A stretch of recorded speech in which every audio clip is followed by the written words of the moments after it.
আসতেছিল, আমি কিন্তু কাউকে বলতে পারি নাই। আমরা বহুত খেলাধুলা করতাম, ওই যখন থেকে গেছে অনেক আমরা একা হয়ে গেছি, আমার মা বাবা আর আমরা বহুত কান্না করছিলাম।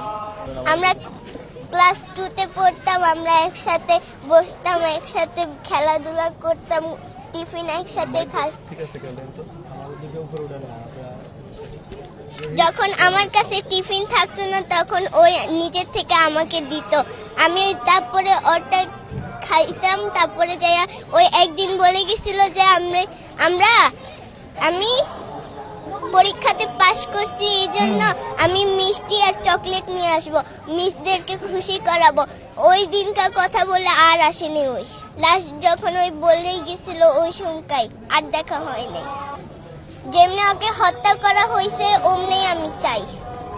আমরা যখন পড়া শেষ হয়ে যেত তখন আমরা খেলতাম, যে ঘাসগুল খেলতাম। তারপরে যাইয়া আমরা যে মজা যে করতাম, তারপরে ওই দিনকার কথা এখনো মনে আছে, কিন্তু এখনো ভোলা যাইতেছে না। যখন ওর শেষ দেখাটা দেখছি আর ওরকে দেখতে পারিনি। বলে যে রামিসা যে গেছি তোমাকে, আর তোমাকে কি কষ্ট লাগে না?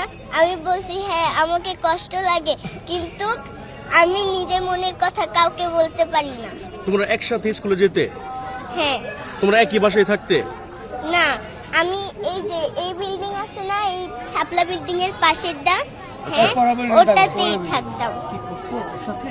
রামিসের সাথে পড়তো? হ্যাঁ হ্যাঁ হ্যাঁ। হ্যাঁ। আচ্ছা, একটু